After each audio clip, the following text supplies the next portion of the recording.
Prólogo. El alquimista cogió un libro que alguien de la caravana había traído. El volumen no tenía tapas, pero consiguió identificar a su autor, Oscar Wilde. Mientras hojeaba sus páginas, encontró una historia sobre Narciso. El alquimista conocía la leyenda de Narciso, un hermoso joven que todos los días iba a contemplar su propia belleza en un lago. Estaba tan fascinado consigo mismo que un día se cayó dentro del lago y se murió ahogado. En el lugar donde cayó nació una flor, a la que llamaron Narciso. Pero no era así como Oscar Wilde acababa la historia. Él decía que, cuando Narciso murió, llegaron las Oreades y vieron el lago transformado, de un lago de agua dulce que era, en un cántaro de lágrimas saladas. ¿Por qué lloras?, le preguntaron las Oreades. Lloro por Narciso, repuso el lago.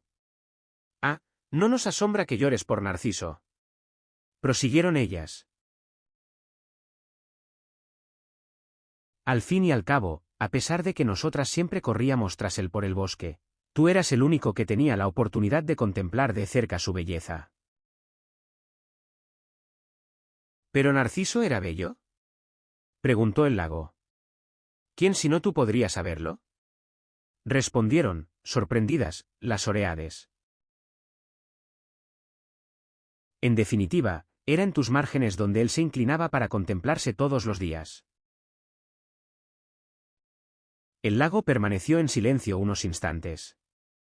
Finalmente dijo: yo lloro por Narciso, pero nunca me di cuenta de que Narciso fuera bello. Lloro por Narciso porque cada vez que él se inclinaba sobre mi orilla yo podía ver, en el fondo de sus ojos, reflejada mi propia belleza. ¡Qué bella historia!, dijo el alquimista. Primera parte. El muchacho se llamaba Santiago. Comenzaba a oscurecer cuando llegó con su rebaño frente a una vieja iglesia abandonada. El techo se había derrumbado hacía mucho tiempo y un enorme sicomoro había crecido en el lugar que antes ocupaba la sacristía. Decidió pasar allí la noche. Hizo que todas las ovejas entrasen por la puerta en ruinas y luego colocó algunas tablas de manera que no pudieran huir durante la noche. No había lobos en aquella región, pero cierta vez una se había escapado por la noche y él se había pasado todo el día siguiente buscando a la oveja prófuga. Extendió su chaqueta en el suelo y se acostó, usando el libro que acababa de leer como almohada. Recordó, antes de dormir, que tenía que comenzar a leer libros más gruesos. Se tardaba más en acabarlos y resultaban ser almohadas más confortables durante la noche. Aún estaba oscuro cuando se despertó. Miró hacia arriba y vio que las estrellas brillaban a través del techo semiderruido. Hubiera querido dormir un poco más, pensó. Había tenido el mismo sueño que la semana pasada y otra vez se había despertado antes del final. Se levantó y cogió el cayado y empezó a despertar a las ovejas que aún dormían. Se había dado cuenta de que, en cuanto él se despertaba, la mayor parte de los animales también lo hacía. Como si hubiera alguna misteriosa energía que uniera su vida a la de aquellas ovejas que desde hacía 2 años recorrían con él la tierra, en busca de agua y alimento. Ya se han acostumbrado tanto a mí que conocen mis horarios, dijo en voz baja. Reflexionó un momento y pensó que también podía ser lo contrario, que fuera él quien se hubiese acostumbrado al horario de las ovejas. Algunas de ellas, no obstante, tardaban un poco más en levantarse. El muchacho las despertó una por una con su cayado, llamando a cada cual por su nombre. Siempre había creído que las ovejas eran capaces de entender lo que él les decía. Por eso, de vez en cuando, les leía fragmentos de los libros que le habían impresionado. O les hablaba de la soledad y de la alegría de un pastor en el campo, o les comentaba las últimas novedades que veía en las ciudades por las que solía pasar. En los 2 últimos días, sin embargo, el asunto que le preocupaba no había sido más que uno. La hija del comerciante que vivía en la ciudad a donde llegarían dentro de 4 días. Solo había estado allí una vez, el año anterior. El comerciante era dueño de una tienda de tejidos y le gustaba presenciar siempre el esquileo de las ovejas, para evitar falsificaciones. Un amigo le había indicado la tienda, y el pastor llevó allí sus ovejas. «Necesito vender lana», le dijo al comerciante. La tienda del hombre estaba llena, y el comerciante rogó al pastor que esperase hasta el atardecer. El muchacho se sentó en la acera de enfrente de la tienda y sacó un libro de su zurrón. No sabía que los pastores fueran capaces de leer libros, dijo una voz femenina a su lado. «Es porque las ovejas enseñan más que los libros», respondió el muchacho. Se quedaron conversando durante más de 2 horas. Ella le contó que era hija del comerciante y le habló de la vida en la aldea, donde cada día era igual que el anterior. El pastor le habló de los campos de Andalucía y sobre las últimas novedades que había visto en las ciudades que había visitado. Estaba contento por no tener que conversar siempre con las ovejas. «¿Cómo aprendiste a leer?», le preguntó la moza en un momento dado. «Como todo el mundo», repuso el chico. «Yendo a la escuela». «Y si sabes leer, ¿por qué no eres más que un pastor?». El muchacho dio una disculpa cualquiera para no responder a aquella pregunta. Estaba seguro de que la muchacha jamás lo entendería. Siguió contando sus historias de viaje, y los ojillos moros se abrían y se cerraban de espanto y sorpresa. A medida que transcurría el tiempo, el muchacho comenzó a desear que aquel día no se acabase nunca, que el padre de la joven siguiera ocupado durante mucho tiempo y le mandase esperar 3 días. Se dio cuenta de que estaba sintiendo algo que nunca antes había sentido, las ganas de quedarse a vivir en una ciudad para siempre. Con la niña los días nunca serían iguales. Pero el comerciante finalmente llegó y le mandó esquilar 4 ovejas. Después le pagó lo estipulado y le pidió que volviera al año siguiente.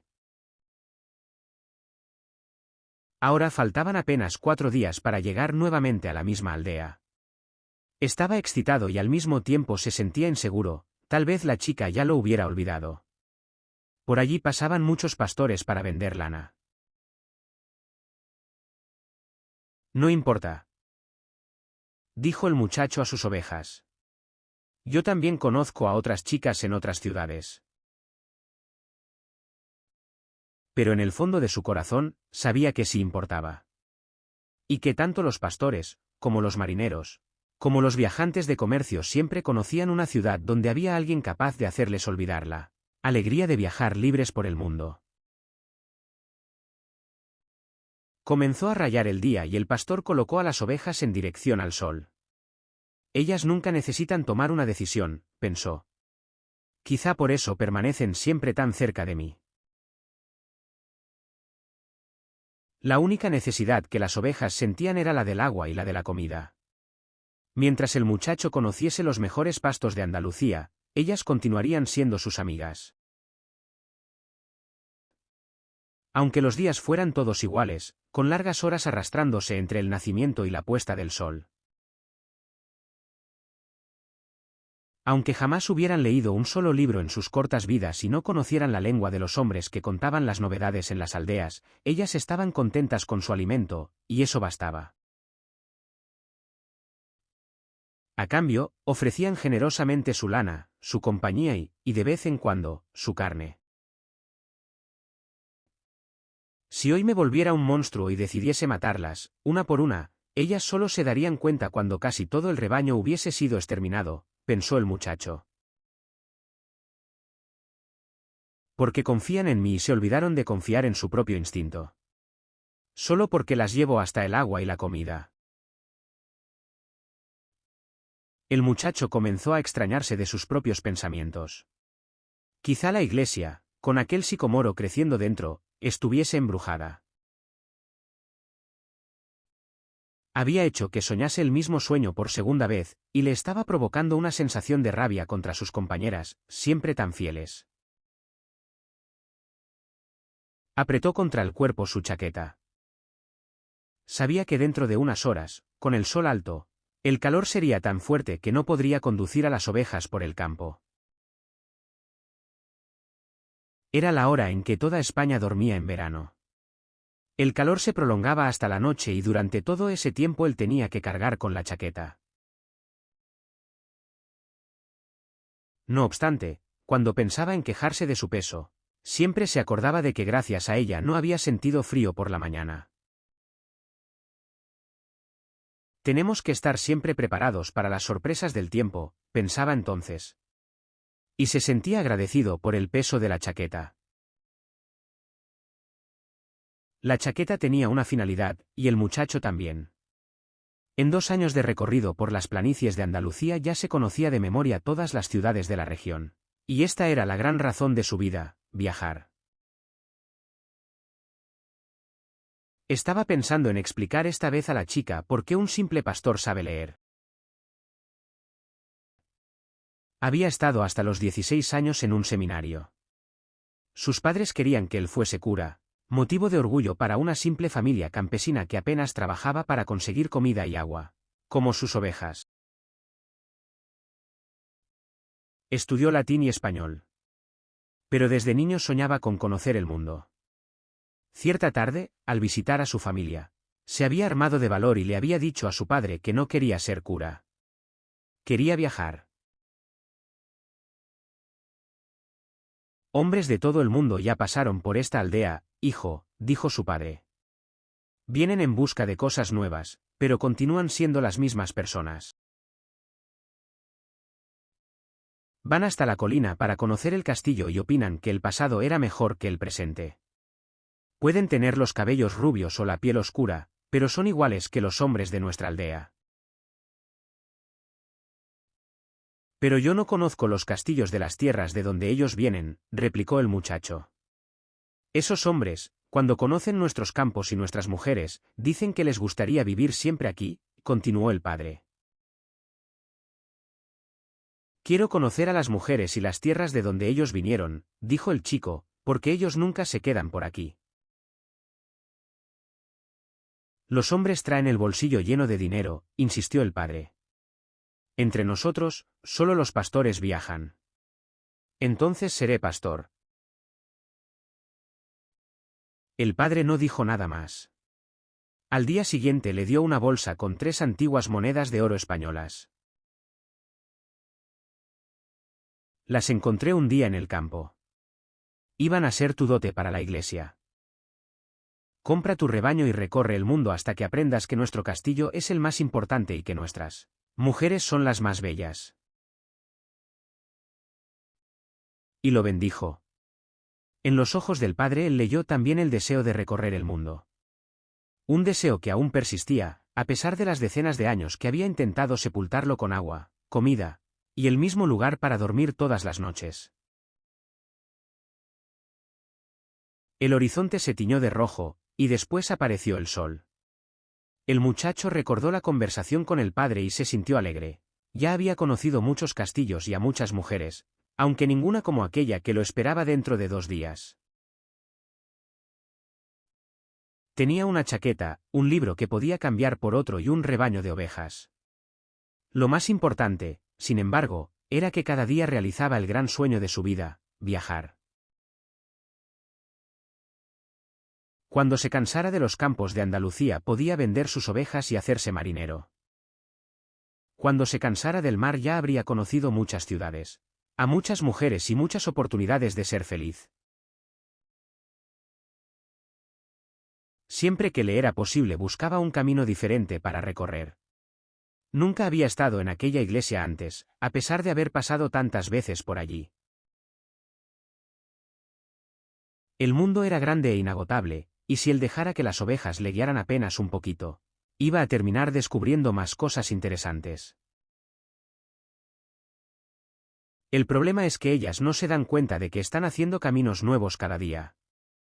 No perciben que los pastos cambian, que las estaciones son diferentes, Porque solo están preocupadas por el agua y la comida. Quizá suceda lo mismo con todos nosotros, pensó el pastor. Hasta conmigo, que no pienso en otras mujeres desde que conocí a la hija del comerciante.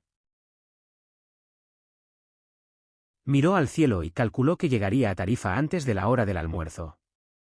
Allí podría cambiar su libro por otro más voluminoso, y afeitarse y cortarse el pelo. Tenía que estar bien para su encuentro con la chica y no quería pensar en la posibilidad de que otro pastor hubiera llegado antes que él, con más ovejas, para pedir su mano. Es justamente la posibilidad de realizar un sueño lo que hace que la vida sea interesante. Reflexionó mientras miraba de nuevo el cielo y apretaba el paso. Acababa de acordarse de que en Tarifa vivía una vieja capaz de interpretar los sueños. Y él había tenido un sueño repetido aquella noche. La vieja condujo al muchacho hasta un cuarto en el fondo de la casa, separado de la sala por una cortina hecha con tiras de plástico de varios colores.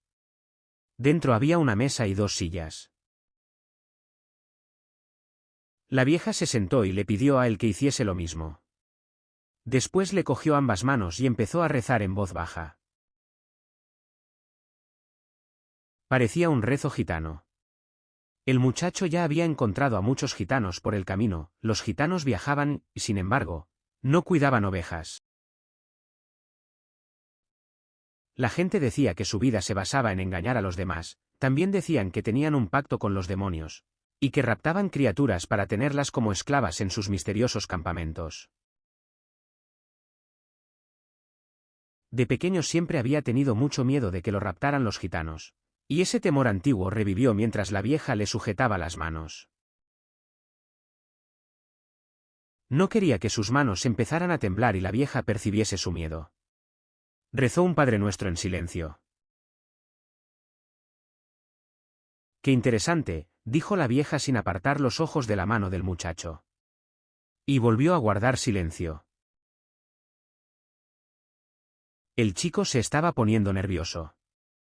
Sin poder impedirlo, sus manos empezaron a temblar, y la vieja se dio cuenta. Él las retiró rápidamente. No he venido aquí para que me lean las manos, dijo, ya arrepentido de haber entrado en aquella casa.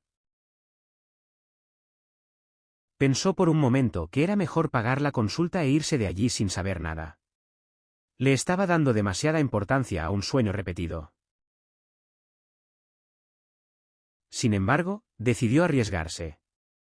Un pastor corre siempre el riesgo de los lobos o de la sequía, y eso es lo que hace que el oficio de pastor sea más excitante. Tuve el mismo sueño 2 veces seguidas, explicó. Soñé que estaba en un prado con mis ovejas cuando aparecía un niño y empezaba a jugar con los animales. No me gusta que molesten a mis ovejas, porque se asustan de los extraños. Pero los niños siempre consiguen tocar a los animales sin que ellos se asusten. No sé por qué. No sé cómo pueden saber los animales la edad de los seres humanos. Vuelve a tu sueño, ordenó la vieja. Tengo una olla en el fuego. Además, tienes poco dinero y no puedes comprar todo mi tiempo.